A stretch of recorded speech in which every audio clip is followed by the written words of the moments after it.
Hi everyone. So it is es un placer para mí introducirles a Darren. Darren Sleep de la agencia de certificación Sustainable Forestry Initiative in North America. Yo conocí a Darren hace ya 20 años en Guelph, mientras él hacía su doctorado en ecología en Guelph, y yo hacía un postdoc allí. Y desde que lo conozco es un chico muy entusiasta que en aquella época se dedicaba a jugar con búhos y con murciélagos en el bosque de Ontario. Tratar de que esos animales vivieran más felices de lo que vivían en ese momento. Más tarde Darren ha dedicado toda su vida a la sostenibilidad y el desarrollo de proyectos medioambientales que en realidad han tenido un impacto muy importante al menos en el ambiente donde él vive, es decir, en Norteamérica, participando en un sinnúmero de proyectos de este tipo, y además, bueno, no ha detenido su producción científica, la cual ha sido muy prolífica, prácticamente más de 30 publicaciones en revistas de alto impacto, publicando en temas como ecosistemas de mamíferos, pájaros, como sostenibilidad de la producción de carbón. Y algo que es realmente muy relevante, que yo, de hecho, él me ha llamado la atención sobre eso, que yo, para mí nunca había pensado en eso, pero es muy relevante, que es cómo transmitir los resultados científicos para que se conviertan en políticas medioambientales. Es decir, eso es un tema realmente muy importante porque no es fácil transmitir resultados científicos. Y bueno, sin más, para mí realmente es un privilegio que lo oigamos hoy. Please, Darren, go ahead. I'm happy that you're here. Thank you very much. And I say that it's in holidays, and I should say I appreciate that you have decided to talk to us. Please. Gracias, Raúl. Wow. Gracias para la invitación. Ok. ¿Mejor? Ok. La invitación para venir a su universidad para hablarles sobre la sostenibilidad del sector forestal del Norteamérica. Lo siento, me encanta el español, pero no hablo mucho. Entonces, the rest of this will be in English. So that's, I've been working on my Spanish, but I have a long ways to go. So thank you for the invitation. Thank you for the introduction. I think you said nice things. I don't know that you said nice things. We'll find out later. But it's good to come in and give this talk. So no, that didn't work. Try again. Okay. So, we okay? No, it's okay. It's okay. Who am I? As Raul said, my name is Darren Sleep. I am a lead scientist with SFI, or the Sustainable Forestry Initiative. My background is in wildlife biology. I'm a wildlife biologist by training and an ecologist. I've studied a lot of forest ecology, as well as rare and threatened species, endangered species, red-listed species, and globally. And I've done a lot of work in protected areas ecology. And as Raul mentioned, I've spent a lot of my time working on science policy integration and finding out ways to help policymakers understand science and integrate it into environmental policy. I work for SFI, the Sustainable Forestry Initiative. And we have this grand vision of a world that values and benefits from managed forests. And our mission is to advance this sustainability through forest-focused collaborations. So we work very hard to collaborate with lots of different organizations, universities, governments, anyone really who wants to collaborate and do positive things for forests, we work with them. Our work is divided into 4 different fields. The one that we're probably most known for is standards and supply chains.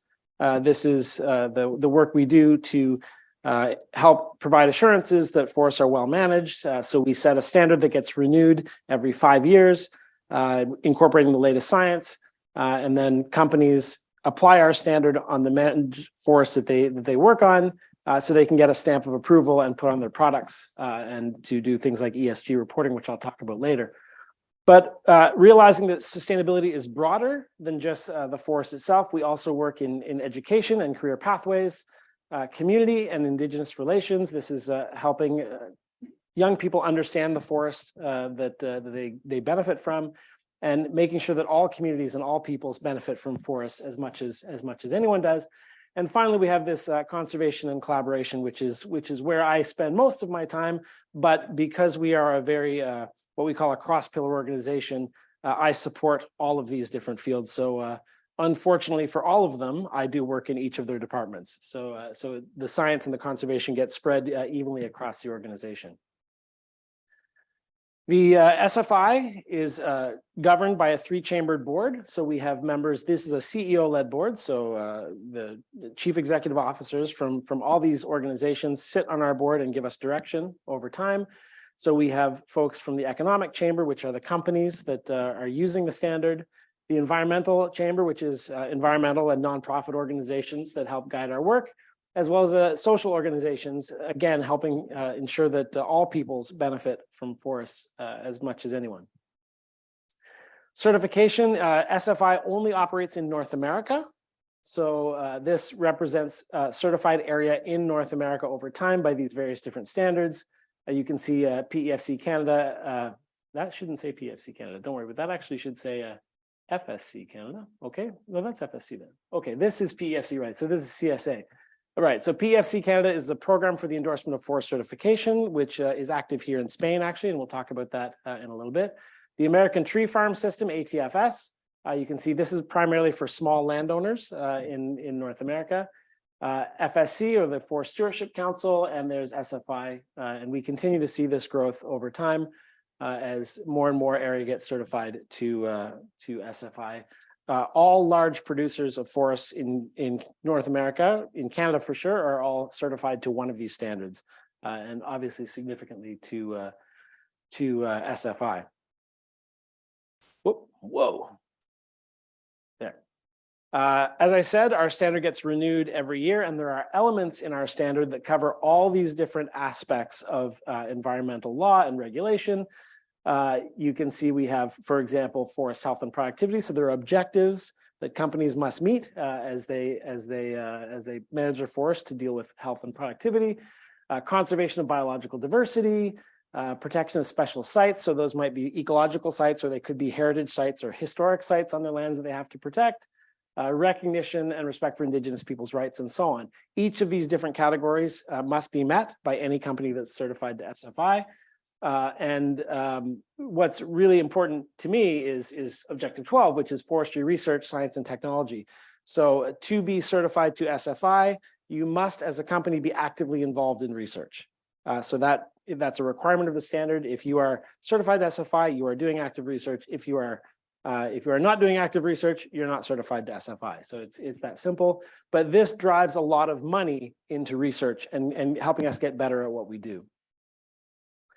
The standard is what we call transparent and credible. It is verified and accredited by these certification bodies. So all these organizations have staff who are trained in SFI and they understand SFI. And these are the organizations that get hired by the companies to verify that companies are meeting the standard. We have no financial ties with these organizations whatsoever. They are completely third-party independent from us. So they are trained in our standard. And once they're certified to do our standard, they get hired by these companies to verify it for the companies. So it's completely third party and not connected to us. In an international context, SFI is endorsed by PEFC, or the Program for the Endorsement of Forest Certification globally. If you look at this pie chart, this is all of the certification in the world. You can see that FSC has roughly 40% of global certification, and the striations you see there are all different standards. So each different country has a different standard that is under FSC. Over here, you can see PEFC endorses a lot of different standards for a lot of different countries, but we represent the largest single standard globally at roughly 36% of global certifications, and that's only in North America, so the US and Canada. So that is all the forests in North America that are certified to SFI is one standard across the board. So we do represent a big chunk of that pie for PEFC. Here in Spain, again, to put this in context, I pulled this information off PEFC's website. You can see that there's a lot of certified forests in Spain. In particular, it's worth pointing out Nevada up here has the highest amount of forest certified in the entire country, which is very encouraging. I was happy to learn this. But again, for details on Spain, you should probably talk to PEFC and don't talk to me. Although I'd love to learn more and come back and spend more time in Spain gladly. So one of the things we want to talk about is sustainability. What is sustainable? How do we define sustainable? So simply put, sustainable means meeting the needs of the present without compromising the ability of future generations to meet their own needs.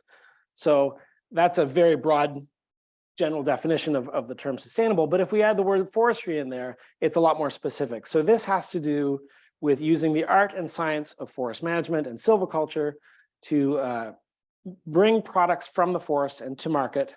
We know these products are green, they capture carbon, they biodegrade, so they're not like plastics that get stuck in the ocean forever. But at the same time, we have to make sure we use reforestation and silviculture to maintain the carbon sequestration of the forest, to maintain the wildlife values of the forest and the biodiversity, the air purifying, the water protection, all the many values and benefits of the forest is maintained through sustainable forestry. Now, it's tempting to think that sustainable forestry is just conservation science. It is just the connection to the science that we do in the forest, so we understand how the forest operates. But I would argue that sustainability in the forest is much broader than just the biology, just the forest, but it also touches on community engagement, and in particular in North America, on reconciliation with Indigenous peoples. So that's a big part of being sustainable. If we are not engaging the community over time, you are not sustainable.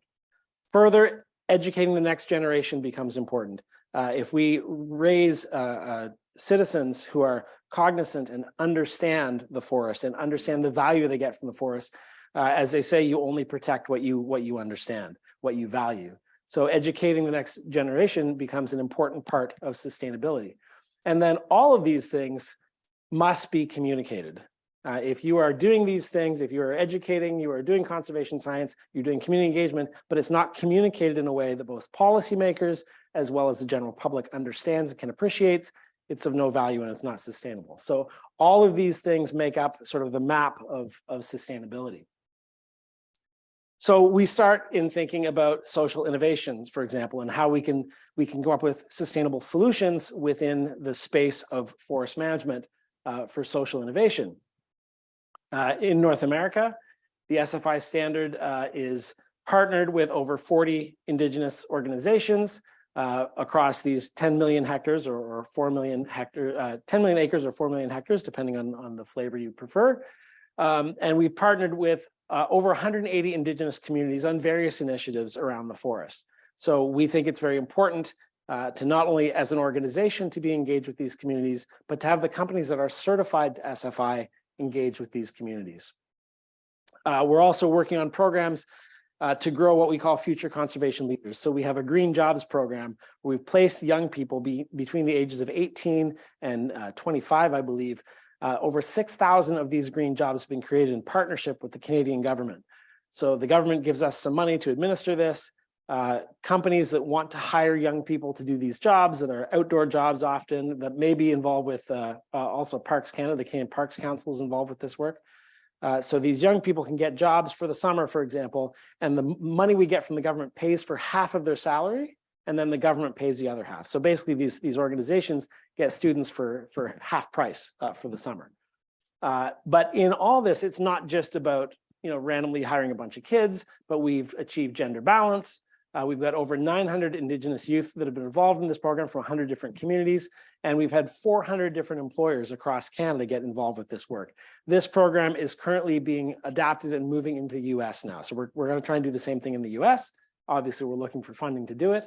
But this has been a very successful program. We hired a young man to manage this program, and he's gone gangbusters with it and really was quite successful. With those 900 Indigenous youth jobs, we've launched these My Green Mentor community programs, allowing young people in these communities to see themselves in the forest sector. You don't, a lot of people, myself included, I never saw myself in the forest sector and I came into it. But if when you're young, when you're in high school, you actually can see like I could have a role in this sector, it gives you a more opportunity to be engaged. And the number that we have engaged in this program has doubled every year as we've been going through this. So we're really, really keen on this work. And finally, I mentioned the standard. The standard now has a component we added. I guess it was there before, but we've really highlighted it this year and built it up. Objective 8 within the standard, the revised standard, that requires certified organizations to not just respect the rights, but to build relationships with the communities that overlap with the forest that they're working in. So it becomes this, it's not about getting ticking a box and just getting approval, but it's building these meaningful forest-focused relationships with these people. And that's really key to the work we're doing, to get a strong relationship that aligns with the values and respects the knowledge and value of Indigenous peoples across North America. And as I said, we've got over 40 different communities engaged and certified, by the way. There's a number of Indigenous communities that have certified their forests to the SFI standard. So we're really quite happy about this. In terms of education, there's a program in the US that's been there for quite some time called Project Learning Tree, or PLT. And about 6 years ago, SFI took PLT and brought it into our own. I think at the time it may have been struggling financially, but we brought it along and it is now becoming much more self-sufficient.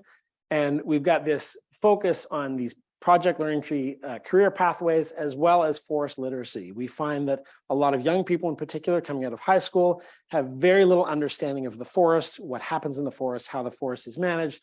So we've been developing a lot of tools to increase forest literacy among young people. We've got a number of educational products that are available that can be downloaded. I'm sorry, I don't think they've been translated to Spanish yet, but some of them are in French already. So we've got educational materials, again, forest literacy framework that are available, and this PLT career pathways, again, so young people can see themselves in the industry going forward. So this is the kind of material we develop. We also develop curricula for kids from K to 12, not teaching them what to think, but teaching them how to think and connecting them with the forest. So students are still writing, they're still doing math, but they're thinking about those things in the context of a forest and learning about the forest as they go. So we end up raising, if you will, green children that understand the forest. And just I don't want to say it's just for fun, but we recently released Forest Quest, which is an online game that you can go in. I believe it's free to play, and you meet these different characters from the forest. You do different activities, little management plans, and identify birds and things like that on the website.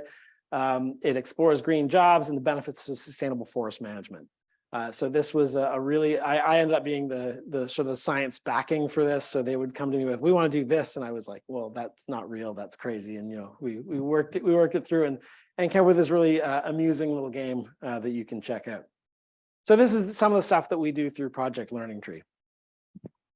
But of course, my heart, as I said earlier, I'm a biologist, I'm a wildlife biologist. My heart is really thinking about the sustainable pathway, going from data and science, baseline and beyond, going up through scientific communications, reporting for things like ESG, environmental social governance metrics, and nature positive metrics on a global scale, as well as this is a really important piece to me, this science communication, or telling the sustainable story so that the general public can understand it. And that's really, I think that's really where we affect public policy, is when the general public can understand what's going on, they get much more engaged.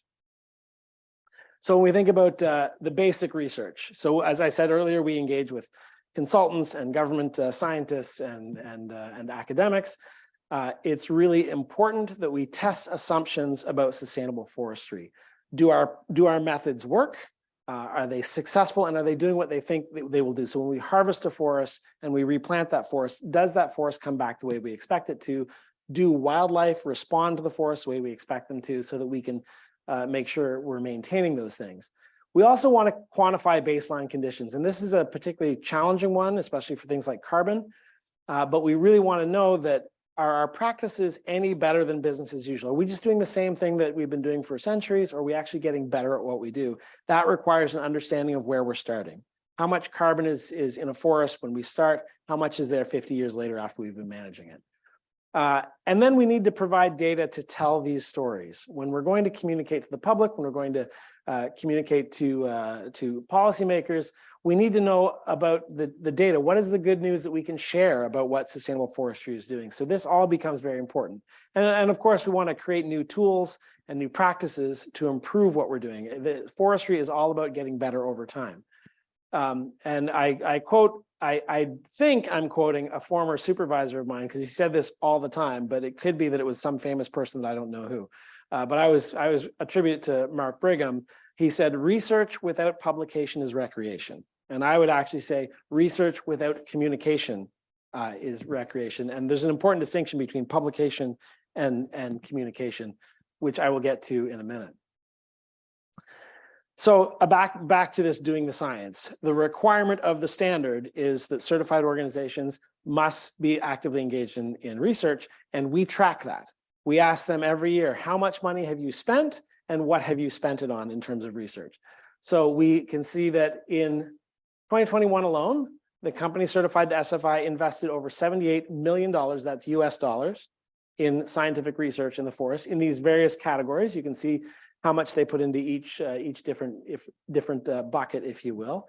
And then when we count that and think about how much that has leveraged in terms of other organizations that kick into that research, we find that $1.9 billion, almost $2 billion have been invested in forest research since 1995 in North America because of the SFI standard. So as a researcher at my heart, this speaks to me. This is how we get better at what we're doing.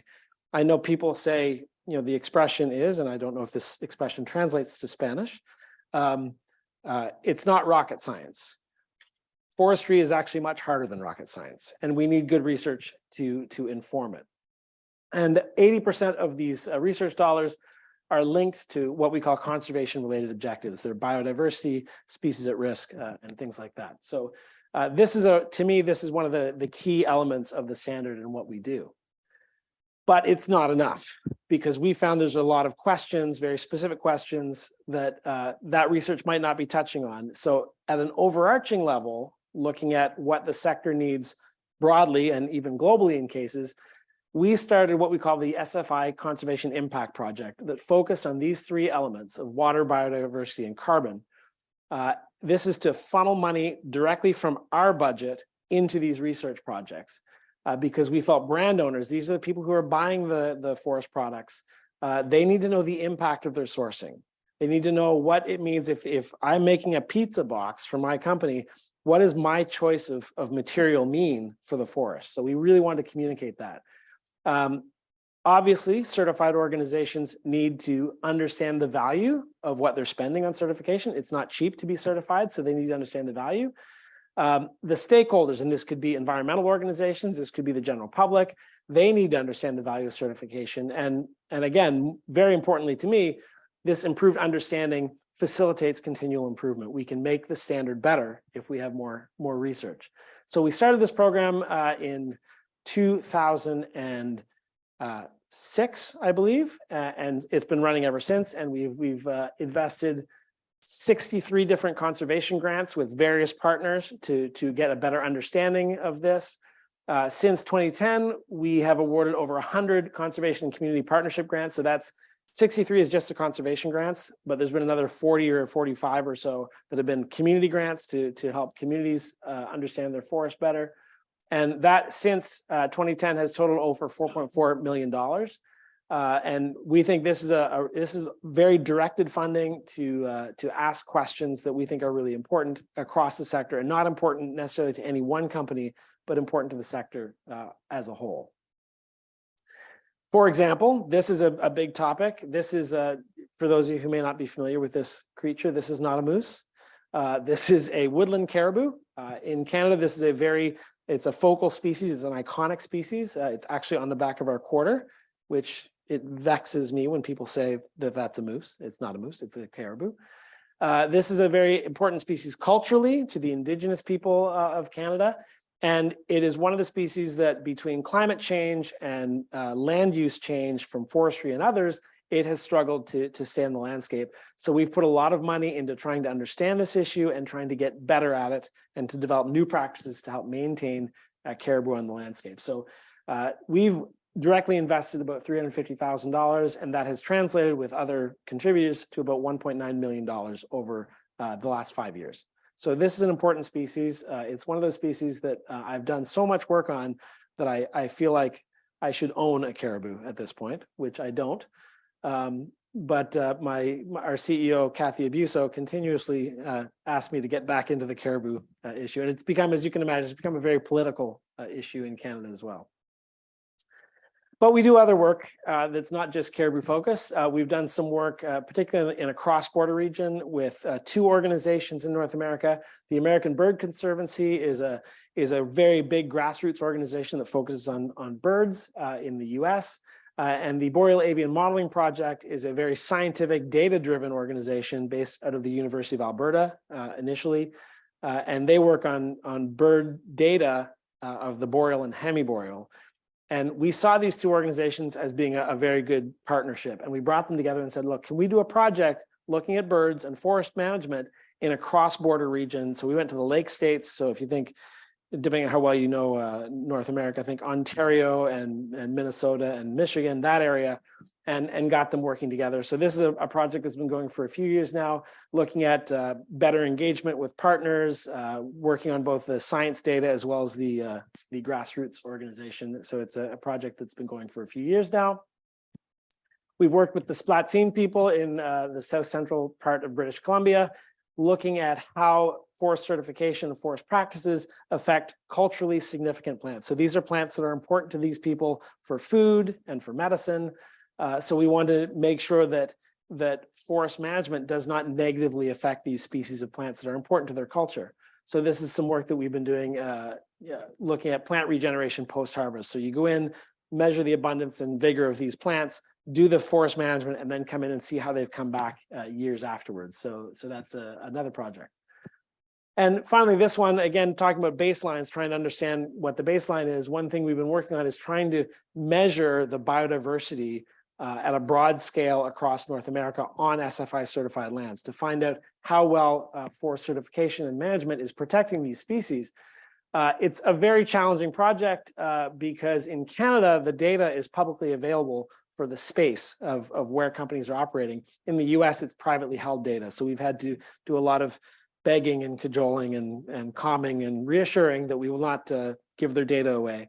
But we've been collecting data. So we've started these areas like this, like a pilot area. This is New Brunswick in Canada. This is Maine in the US. So we picked counties around the border and got the folks together to give us their data. But we're really working with NatureServe to try and understand the biodiversity on the SFI footprint in those regions. So we're trying to do this now. The project is to do it across North America. So when we talk about communicating science, one of the things we think about is, as a researcher, you're thinking publication. So I publish, and then I want to know how well that gets out there. So just for fun, this is the kind of thing that researchers do for fun. Instead of going out and enjoying a football game, we do something like this, where you collect all the data of publications you've made over the years, and you look at the impact, how many times they're cited.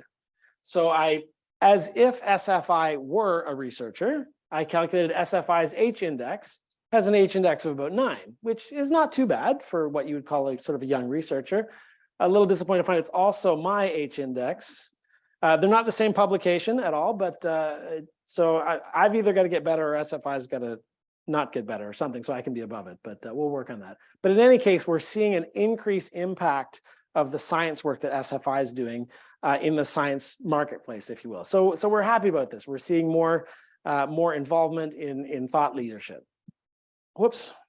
And speaking of thought leadership, we stay engaged with a number of organizations. So we sit as members or councils or chairs on various things like this is UNECE. I actually chair the boreal team of specialists globally. We're engaged with the IUCN and then more North American organizations like the Society of American Foresters and the Wildlife Society and the Canadian Institute of Forestry. And again, we publish papers with collaborators again, trying to make sure we are sitting at the forefront of thought leadership with respect to forestry and forest science. But all this has to translate into something very useful. And this has been a growing issue, a growing topic of importance among investors and buyers, is this environmental, social, and governance reporting, developing metrics so that investors can quantify both your risk and your benefit to the environment as an organization. So we work with our partners, our global companies that are certified to SFI, to help give them data so that they can better report on ESG metrics. So obviously, if you're going to be reporting about what you're doing environmentally, science and data is needed to support your claims, and it's vital to ensuring that there's reliable metrics that are used for this accountability. So we've developed a number of supply chain projects to help develop metrics for reporting. So a company can report, if I build a mass timber building of a certain size, here is the benefit to the forest over the 100-year life cycle of that building, depending on how long you set that for. And of course, it's very important that you measure the right things and then you measure them right. So there's a double challenge there. So one of the things that we did in our last standard revision was the development of a climate smart forestry objective. This was a very interesting process to go through. A lot of our certified organizations, in particular in some parts of the South, were less keen on this, but they saw the real need in terms of ESG. You'll recall Larry Fink from BlackRock Investments came out with his letter to investors and said, we will not invest in any company that has not considered their climate change impact. That was a watershed moment for this community. So when we revised the standard, we said, we don't need to just build climate change into the standard. We need an entire objective focused on climate change. So I was able to convince our stakeholders that this was important, and then they gave me the pen and asked me to write it. So I think I lost in that deal. But in any case, we have two really big pieces of the objective. One is to identify and address climate change risks, to figure out what are the things likely to happen on your forest and try and mitigate them, and then look for opportunities to mitigate the effects of climate change. Can you change the way you're managing to sequester more carbon or to reduce your emissions from your operations? This was no small task because a lot of companies don't have the scientific expertise on board to understand the science that's out there. So we had to provide a lot of guidance. We had to give them a lot of, here are the topics that you should be thinking about. Here's the research out there. Here's some resources you can go to get help. We can't actually do the work for them, but we can point them in the right direction to get that. So the idea is, don't focus your effort out here. Don't focus we don't want you to focus on things that aren't likely to happen and they're not going to have big effects and you can't do anything about. We want you to focus on things that will happen and you can change and that will have an impact on your operations. The idea is to reduce risk over time, move these concerns sort of to the origin point so they're not that big of a deal. That's what we're trying to get them to do. Does it work? So this has been in place now since January of 2021. The standard has been in place, and you have to ask this question: does it really work? And I got a phone call from this gentleman, Laird Van Dam, who's a colleague I've known for some time. He's an older gentleman who's been doing forest certification audits for 30 years. He said, he essentially said, I was getting bored of doing certification audits. Nothing has changed in 20 years. He said, but this, I can tell you, has made a difference. He sees companies that are not meeting the standard, but then are making the effort to meet the standard and changing the way they operate. So he said the certificate holders are more than being aware, and now they are engaged in practical actions and proactive planning. So this was one of the most encouraging phone calls I've gotten in a long time. This was like the work that SFI is doing around climate is making a difference. But we still need data. We still need to know what the carbon looks like on our forest landscapes. So we opened a partnership with this organization called NCASI that does scientific research across North America on the forest sector. Full disclosure, I have an in there because before I was with SFI, I worked with them. So it was an easy switch. I just talked to them and said, you guys need to do this work for us.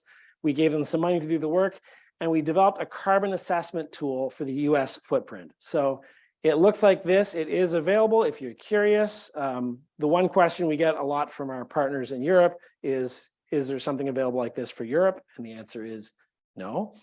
Not that it couldn't be developed, but with this data set in particular is built on what's called the FIA forest inventory and analysis data that the US Forest Service collects, permanent sample plots that are resampled every 5 years across the entire US.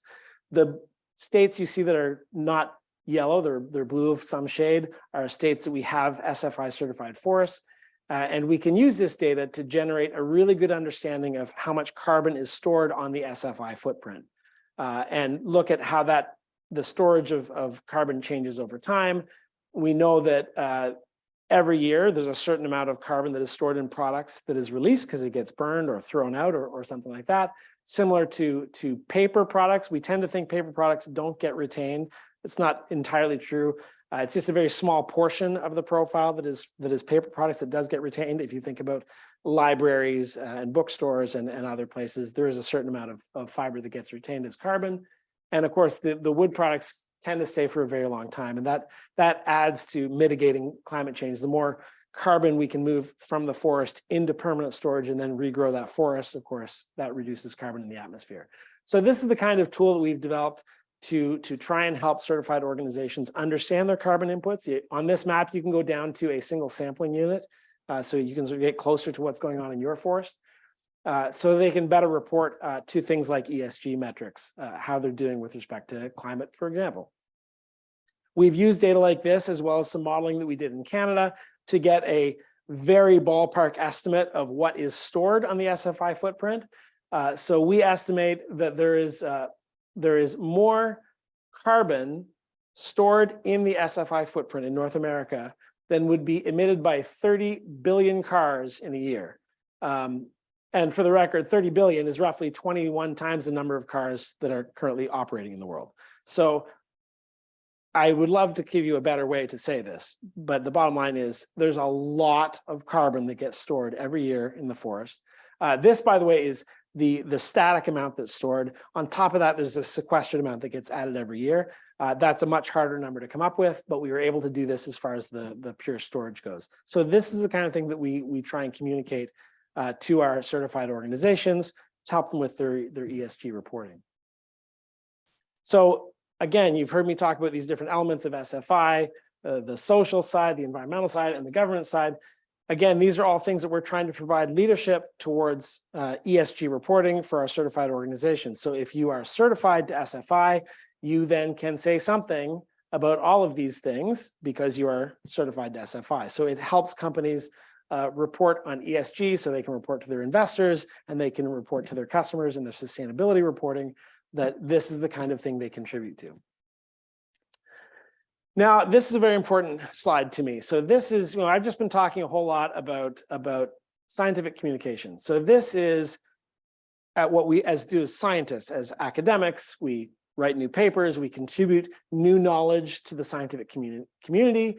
The audience for all of this is scientists and technical experts who understand this stuff, who understand physics, who understand chemistry, who understand ecology. It allows feedback, the scientific process, can constantly refined and tested. Complexity is expected and welcomed. And there's no translation needed. Yes, 5 minutes. Sure, no problem. And we publish this in peer-reviewed journals.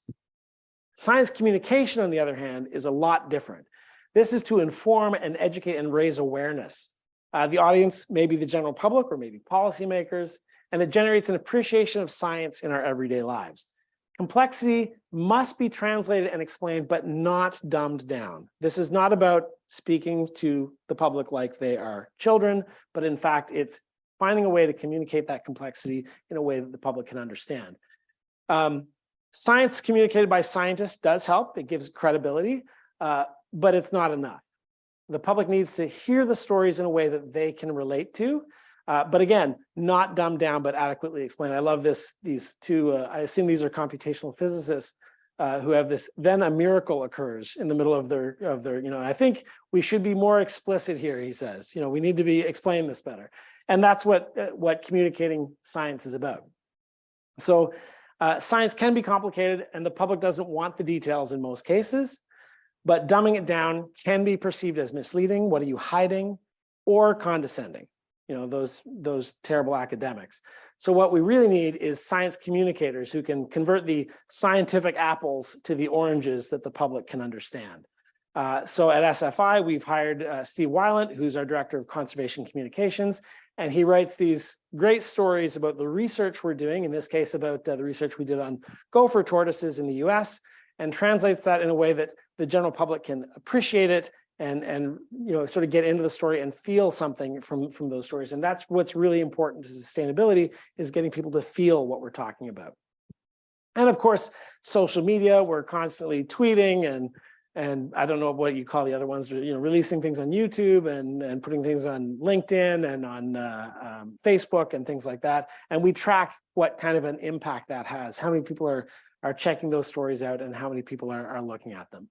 So the key sustainability takeaways here is that sustainability goes well beyond conservation science. This is not about the pencil-headed scientists who just want to do science, science, science. It goes far beyond that.